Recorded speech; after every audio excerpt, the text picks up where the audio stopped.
미국이 미쳤습니다. 맨손에는 하드파워, 경제력, 군사력, 글로벌 기업, 셰일가스, 월스트리트, 오른손에는 소프트파워, 민주주의, 빌보드 차트, 할리우드, 미국 게임, 아메리칸 드림, 게다가 달러까지 초강대국이 되어서 세계를 마구마구 주무릅니다. 미국은 어떻게 이렇게 강한 힘을 갖게 된 걸까요?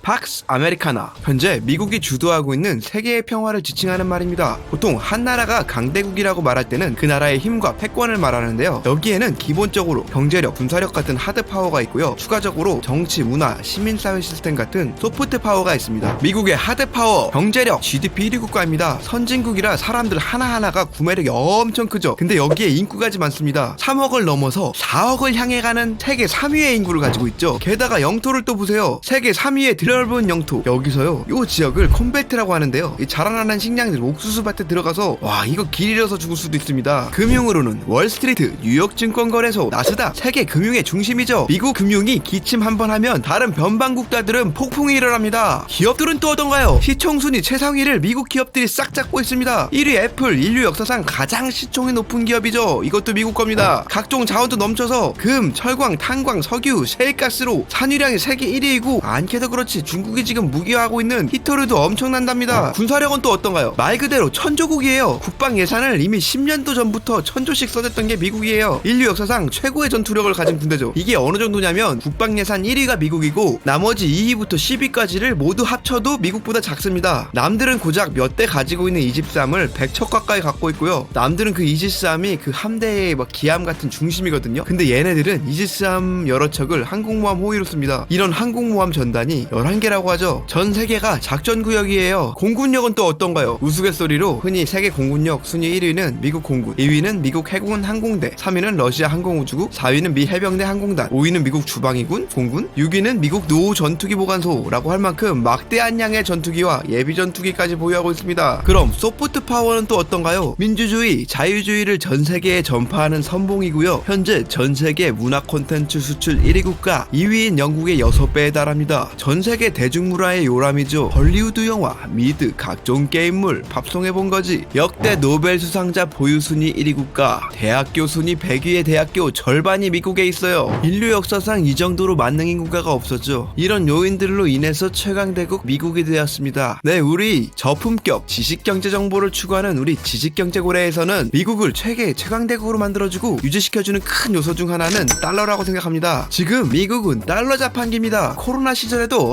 엄청나게 많은 달러를 발행해서 뿌렸죠. 전 세계적으로 국가 간의 무역이나 금융거래 시에 기본이 되는 화폐를 기축통화라고 하는데요. 뭐 경제학자마다 의견이 조금씩 다르지만 누구는 달러만이 전 세상의 유일한 기축통화입니다. 누구는 아닙니다. 거기에 금도 더해져야 합니다. 하면 또 누구는 우리 엔화, 파운드와 유로도 껴주셔야 합니다. 분분한데요. 그럼 언제부터 달러가 이렇게 그레이트 킹과 제너럴 짱짱맨이었나 그래? 네, 뭐 미국이라는 나라가 처음부터 이렇게 막강한 달러를 가졌던 것은 아닙니다. 미국이 원래부터 그렇게 막 센 나라는 아니었습니다. 영국의 식민지부터 시작을 했으니까요. 뭐 미국의 역사 이야기를 하자면 한나절 걸리겠지만 돈에 관련된 이야기만 해보자면요. 여러분들, 원래 전쟁을 하려면 돈이 많이 필요하거든요. 이 전쟁하고 돈은 떼어낼래야 떼어낼 수가 없어요. 미국도 큰 전쟁을 여러 번 치르는데요. 영국에서 독립하기 위한 독립전쟁, 그리고 이후에 미국의 남부와 북부가 서로 싸운 남북전쟁, 이런 전쟁 등을 치릅니다. 이때 돈이 많이 필요하니까 임시화폐를 많이 발행하게 되는데요. 일단 독립전쟁 때를 보시죠. 콘티넨탈 노트라고 하는 화폐를 발행하는데요. 이렇게 4달러, 이때는 스페인 금화 몇 달러와 바꿔준다고 하면서 발행을 합니다. 그럼 달러라는 말이 여기서 처음 나온 거냐 그래? 아니고요. 원래 달러는 유럽에서 먼저 쓰이던 은하 단위인 탈레르에서 나온 말이에요. 이 말이 달러로 바뀌고 자연스럽게 미국으로 갔죠. 미국 독립전쟁 때 이야기를 하자면 보스턴 차 사건으로 발발되죠. 교과서에서 많이 들으셨죠?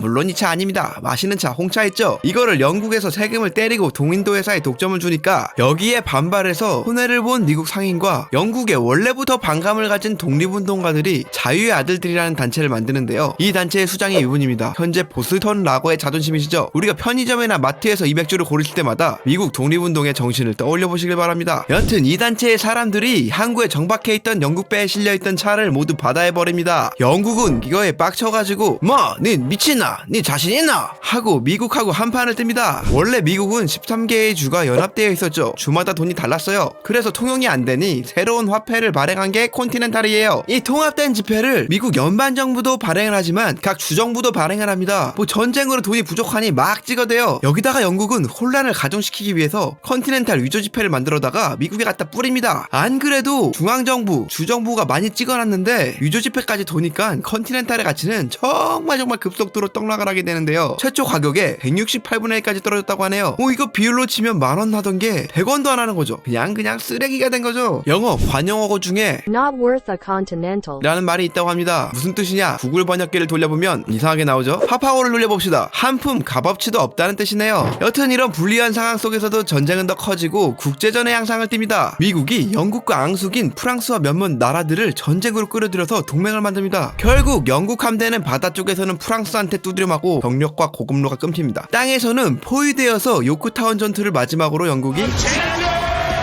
를 칩니다. 이에 1783년 파리 조약으로 미국은 독립을 인정받게 되고 새로운 통치자로 조지 워싱턴이 초대 대통령으로 취임이 됩니다. 바로 이게 아메리카 합중국 미국의 시작이죠. 또 미국은 독립 이후에 이런저런 사건을 겪다가 다시 한번 건국 이래의 큰 위기를 겪게 되는데요. 바로 남북전쟁이죠. 영어로는 더 11월이라고 하는데요. 노예 해방을 주장하는 미 합중국 대통령 아브라함 링컨과 노예 해방의 반대를 외치면서 이 연방에서 떨어져 나간 남부연합 세력들과의 전쟁이죠. 남북전쟁이 터지고 북부의 미합중국은 돈이 모자라게 되는데요. 역시 콘티넨탈과 마찬가지로 전쟁 자금을 위해서 새로운 화폐인 유나이티드 스테이츠 노트를 발행하게 됩니다. 이때 위조 방지를 위해서 최신 기술이 들어가게 되는데요. 바로 초록색의 잉크를 추가하여 발행하는 것이죠. 그래서 그린백이라고 불렀습니다. 이때 이후로 초록색은 미국 달러의 상징이 되고요. 이 그린백이라는 말은 달러를 지칭하는 용어가 되죠. 남북전쟁은 너무 유명한 전쟁이니 자세한 얘기는 생략하고요. 여기서 승리한 미국은 이제 전쟁이 끝났으니 컨티넨탈과 같은 실패는 안 보겠다고 생각합니다. 그래서 노트를 새로운 실물화폐인 금화나 은화 같은 걸로 바꿔주려고 했는데요. 근데 여기서 농민들을 비롯한 많은 사람들이 반대를 합니다. 금화로 바꿔주면 좋은 거 아니냐? 왜 반대를 하냐고 그래? 네, 이게 디플레이션하고 관계가 있는데요. 그동안 사람들이 경험해보니까 금화나 은화로 바꿔주면 전체 돈의 양이 줄어듭니다. 그리고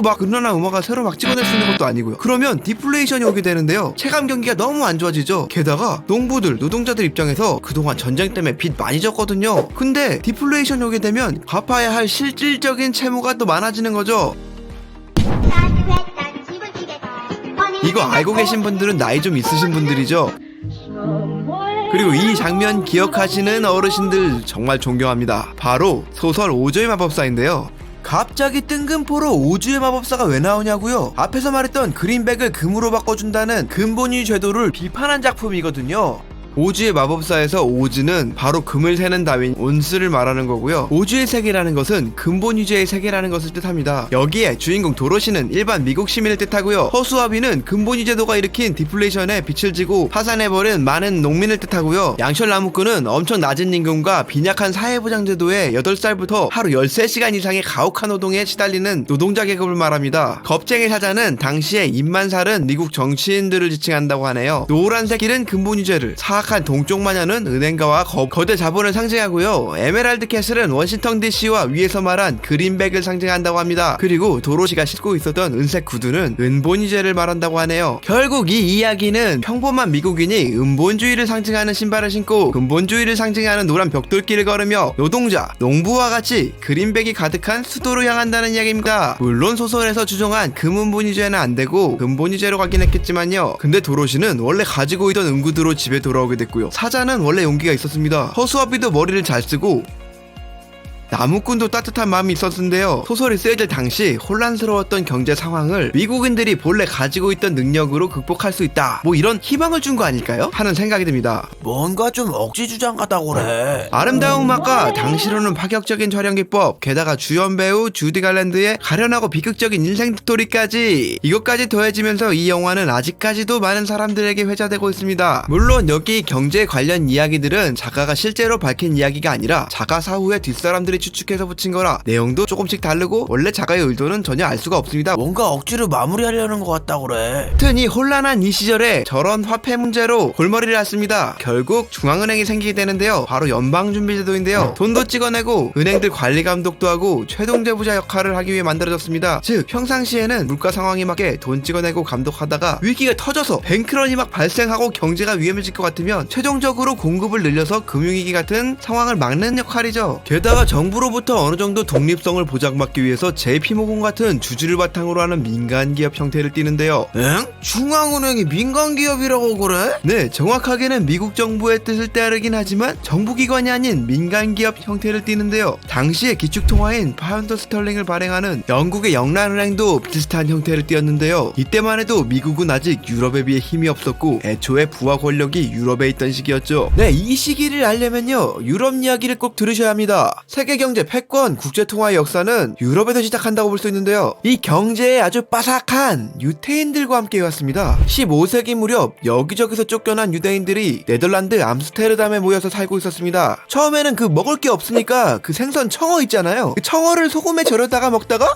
이게 맛이 괜찮네, 보관도 잘 되고 안동 강고등어 아니 절인 청어 장사를 시작합니다. 하다가 보니 이게 청어 장사보다는 청어를 절이는 소금이 더 장사 잘 돼요. 소금 장사를 시작합니다. 소금을 여기 팔고 저기 팔다 보니 자연스럽게 해상무역에도 손을 대는데요. 당시의 화물선을 이리 뜯어 고치고 저리 뜯어 고칩니다. 들어가서 그거 말고 이었어요. 더 많은 화물선을 더 적은 수의 사람이 다룰 수 있는 무역에 적합한 배로 만들어냅니다. 이걸 플루투선이라고 하는데요. 이 때문에 네덜란드는 16세기 후반에 북방 무역을 70% 이상을 차지하고 화물선의 대수도 전 유럽을 다 합친 것보다 많은 배를 보유하게 됩니다. 이게 무역을 하다 보니 또 거래되는 돈의 종류가 너무 많습니다. 그래서 화폐를 통일하게 되는데요. 길드화, 굴덴화라고도 하죠. 그리고 이 화폐를 발행하는 은행, 중앙은행 시스템의 모태격인 암스테르담 은행이 생기고요. 사람들이 더 큰 사업을 하다 보니 사람들이 돈을 모아서 지분에 따라 소유권을 갖는 최초의 주식회사인 네덜란드 동인도 회사도 여기서 생기죠. 여기서 나온 권리인 주식을 거래하는 증권거래소도 또 이때 생깁니다. 네, 이로써 자본주의의 씨앗이라고 할 수 있는 중앙은행, 주식회사, 증권거래소가 생겼습니다. 이제 국제금융의 중심이 네덜란드 암스테르담이 된 거죠. 조금 시간이 지나서 바다 건너 영국에서는 명예혁명이 일어납니다. 왕을 그냥 쫓아버리고 새로운 왕을 데려오는 거죠. 바로 아까 잘 나갔던 네덜란드의 총독이었던 윌리엄 3세, 일명 오렌지공 윌리엄을 데려옵니다. 네덜란드 총독이었던 오렌지공은 혼자 안 갑니다. 바로 병사들이랑 유대인 상공인 금융인들을 데리고 영국으로 갑니다. 아마도 돈 냄새를 잘 맡는 유대인들이 영국으로 같이 대거 건너간 거겠죠. 이 유대인들의 이동과 함께 훗날 금융의 패권도 같이 영국으로 이동을 하게 되는데요. 영국 사회는 갑자기 왕이 쫓겨나고 새 왕이 오니까 혼란스러워졌죠. 이 혼란을 기회로 본 프랑스 루이 14세가 영국하고 전쟁을 바로 선포합니다. 이거는 오렌지공이 왕이 딱 되자마자 인수인계도 안 끝났는데 프랑스하고 전쟁인 거예요. 아까도 말했지만 전쟁하면 뭐가 필요하죠? 돈이 필요해요. 근데 돈이 없는 거예요. 그래서 네덜란드에서 데려온 유대인들한테 돈을 빌려달라고 합니다. 그러면은 대신에 유대인들은 화폐 발행권을 그냥 달라고 하는데요. 오렌지공이 오케이 합니다. 이래서 최초의 민영 중앙은행인 영란은행의 탄생입니다. 이때 바로 나라에서 돈을 빌리면 그만큼 영란은행에서 화폐를 발행하는 시스템이 만들어집니다. 이게 국채와 화폐 발행이 연계가 된 거죠. 지금도 쓰고 있는 시스템이에요. 여기 영란은행은 금으로 거래를 했는데 금의 양만큼 보관증을 써줬습니다. 이 보관증이 지금의 파운드 스털링이고 근본 유제되었던 거예요. 훗날 이 파운드 스털링이 세계의 기축통화가 되죠. 그리고 오렌지공은 명예혁명의 권리장전을 바로 승인합니다. 이로써 영국은 의회가 힘이 세지는 입헌군주국이 되는데요.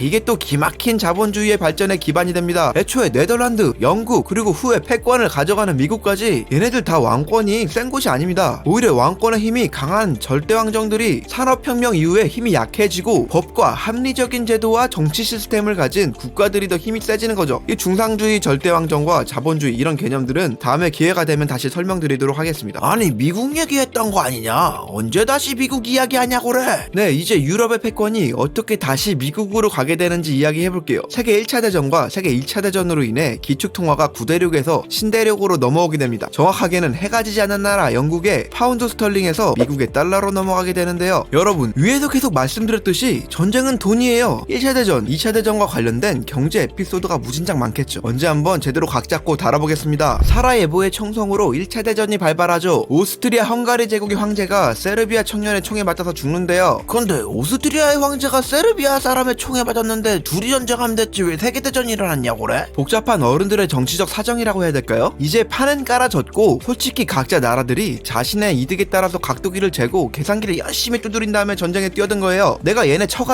이기면 내가 얘네 거 식민지 뺏고 전쟁 배상금을 받고 승률은 얼마나 되고 이런 거 다 계산한 다음에 뛰어든 거죠. 이때 삼국 동맹에 이태리, 독일, 오스트리아, 헝가리 제국이 있었고 반대편에는 삼국 협상에 러시아, 프랑스, 영국이 있었습니다. 근데 세르비아는 러시아와 같은 슬라브족이거든요. 러시아는 세르비아를 보호하겠다고 전쟁에 뛰어듭니다. 그러자 갑자기 독일이 프랑스랑 러시아를 칩니다. 거의 본격적인 세계대전은 독일이 시작한 거죠. 그때 영국이 전쟁 멈춰! 하면서 뛰어들고요. 옆에 있다가 영국한테 불똥 튄 오스만 제국도 뛰어듭니다. 이탈리아는 간 보다가 이건 좀 하면서 동맹국을 배신하고 삼국 혁삼국으로 붙어서 뛰어들고요. 이거 직전에 한국 앞바다에서 러일 전쟁이 있었거든요. 러일 전쟁에서 이긴 다음에 자신감이 붙은 일본도 갑자기 우리는 영국의 동맹입니다 데스 하면서 뛰어들고 이건 상황이 완전히 개판이 되었는데요. 힘없는 유럽의 조그만 나라들은 그냥 전쟁의 소용돌이로 빨려 들어가고 말게 되는 거죠. 유럽이 그냥 초토화가 됩니다. 근대 이후에 최첨단화된 무기 전략 전술로 이전에는 볼 수 없었던 대화력의 전쟁이 시작된 거죠. 그때 대서양 바다 건너 미국은요 한 발짝 떨어져서 프랑스하고 영국한테 막대한 전장 물자를 팔아먹고 있었거든요. 엄청난 돈을 벌고 있었어요. 무한맵처럼 오는 물자에 독일은 빡쳐가지고 무제한 잠수함 작전을 펼쳐서 미국 상선을 공격합니다. 여기에 독일은 미국을 견제하려고 이 멕시코를 자기 편으로 끌어들이는 새작질을 하다가 이거를 미국한테 들키고 말죠. 결국 빡친 미국이 참전합니다. 이게 이전까지 그냥 남해의 전쟁 물자 생산하다가 직접 전쟁을 수행하기 위한 물자를 생산하니까 이 공장이고 생산경제고 뭐고 엄청 세게 돌아가기 시작합니다. 옛날의 미국이 아니에요. 전황이 순식간에 바뀌게 되는데요. 미국, 영국, 프랑스 등 협상국의 승리가 되는 거죠. 이에 따라서 오스만 제국은 멸망하고 독일 제국도 멸망하고 오스트리아 헝가리 제국도 쪼각쪼각 쪼개집니다. 근데 러시아 제국은 안타깝게도 승리한 협상국 연합이었지만 승리를 맛보기 전에 볼셰비키 혁명으로 스스로 무너져 내리죠. 여튼 1차 대전의 승리와 전쟁 물자 판매 대금, 전쟁 배상금 등으로 막대한 양의 돈을 벌었습니다. 이 돈은 금으로 지불해서 이게 미국이 세계 최고의 금보유국이 됩니다. 뿐만 아니라 전쟁 때 영국과 프랑스 등의 유럽에 돈을 엄청 빌려준 거, 돈을 받지 못한 전쟁 배상금 등으로 세계 최고의 채권국이 되죠. 미국은 막대한 돈으로 엄청난 호황을 누리게 되지만요, 유럽은 망했죠. 공장이고 뭐고 다 망가졌습니다. 이런 데는 그냥 하이퍼 인플레이션으로 작살이 나고요. 미국은 이걸 또 무시하고 물건들을 또 과잉 생산하고 있었습니다. 이런 요인들이 원인돼서 하루아침에 대공황이 일어납니다. 미국까지 이렇게 힘들어지니까 유럽은 또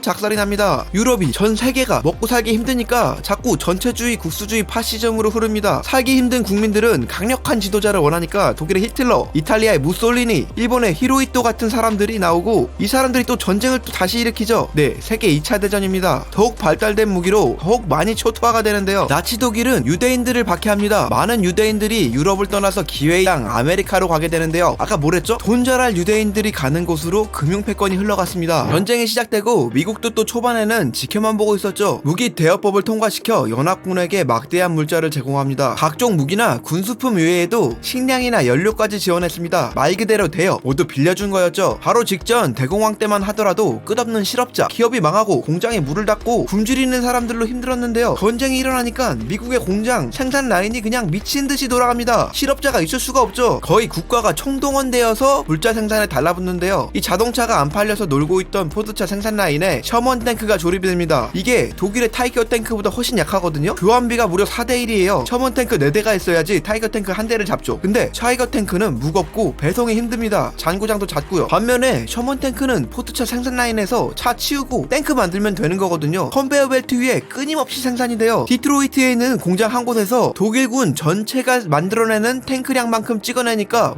이게 상대가 될까요? 물량면에서 이길 수가 없는 거죠. 이때와 마찬가지로 미국은 돈을 엄청나게 벌었고 영국하고 프랑스 등은 당연히 금으로 돈을 갖고 빚을 상당히 많이 지게 되었는데요. 영국 같은 경우 이때 진 빚을 종전 60년이 지난 2006년에서야 다 갚았다고 하네요. 이때 전세계금의 80%가 미국으로 몰리게 됩니다. 또한 일본의 진주만 공습으로 미국도 다시 또 참전을 하게 되었는데요. 미드웨이 해전 이후에 승기를 잡게 되지만 집요하게 반항하는 일본 때문에 피해가 매우 컸는데요. 결국 전세계를 놀라게 한 슈퍼무기, 핵무기를 떨어뜨려서 일본의 항복을 받아냅니다. 이게 미국이 단독 슈퍼파워 슈퍼파워가 되는 순간이에요. 이제 슈퍼파워가 된 미국은 완전히 기존과는 다른 신세계를 구상하게 되는데요. 아직 전쟁이 끝나지 않은 1944년 미국은 동맹과 각 나라의 대표들을 브레튼우즈로 부릅니다. 바로 브레튼우즈 체제의 시작입니다. 전 세계의 기축 통화를 달러로 통일하고 1온주의 금은 35달러로 묶고 다른 나라의 화폐도 여기에 고정 환율로 묶는다는 근본위 제도를 합의냅니다. 근데요, 브레튼우즈 체제는 단순히 달러를 기축 통화로 하는 화폐 시스템을 만든 게 아니라 전 세계의 자유무역 경제 시스템을 만들었다는 데도 그 뜻이 있습니다. 여러분, 이게 엄청난 거거든요. 이게 옛날 같으면 뭐 싱가포르나 모나코 같이 조그만 나라가 전 세계적으로 무역을 할 수 있는 게 이게 쉬운 게 아니었어요. 원래 그 전 세계의 글로벌 무역이라는 게 강력한 해군력이 뒷받침돼야 하는 거거든요. 왜냐면은 산업혁명으로 부가가치가 높은 공장은 이 유럽 열강에 있고, 당장 힘없는 식민지급 나라들은 서구 열강한테 자원 빨리고 공장 돌려서 나온 제품 강매당해서 쭉쭉 빨리는 게 기본이었어요. 나만 식민지 없어하고 1차 대전 터뜨린 게 독일이잖아요. 이 회의에서 미국은 막강한 미국의 해군력으로 전 세계의 모든 해상 무역로를 보호할 것이며, 동시에 세계적으로 가장 거대한 미국 시장을 외국에 개방할 것을 약속합니다. 자유무역 시대가 시작되는 거죠. 이 브레튼우즈 회의에서 결정된 것은 앞으로 세계 경제는 막강한 미국의 군사력과 경제력의 바탕을 둔 자유무역 체제로 굴러갈 것이라는 사실이고, 이는 현재까지도 유지되고 있습니다. 물론 근본위 제도는 진작에 깨졌습니다. 이때 같이 생긴 게 세계은행, IMF, IBRD, 그리고 3년 있다가 가트 체제거든요. IMF와 IBRD 같은 세계은행을 만들어서 세계가 예전처럼 대공황에 쉽게 빠질 수 없게 만들어놨고요. 또 가트 체제는 몇 년에 한 번씩 모여서 전 세계적으로 어떻게 자유무역을 더 잘할지 논의를 합니다. 이게 한 번, 두 번, 세 번, 네 번, 8번째까지 가서 우루과이에서 열린 우루과이 라운드인데요. 우루과이 라운드 직후에는 가트 체제가 더 강력하게 업그레이드 됩니다. 세계 무역 체제인 WTO가 되는데요. 이후에 중국을 끌어들이고 오늘날 전 세계 자유무역 체제의 글로벌 공급 체인을 만듭니다. 이렇게 달러가 잘 나가다가 위기가 찾아오게 되는데요. 이건 다음 시간에 다뤄드리겠습니다. 오늘은 미국이 슈퍼파워가 된 이유, 바로 달러의 역사와 미국의 달러가 어떻게 기축통화가 되었는지 알아봤습니다. 영상이 마음에 드셨다면 구독과 좋아요, 알림 설정을 부탁드립니다.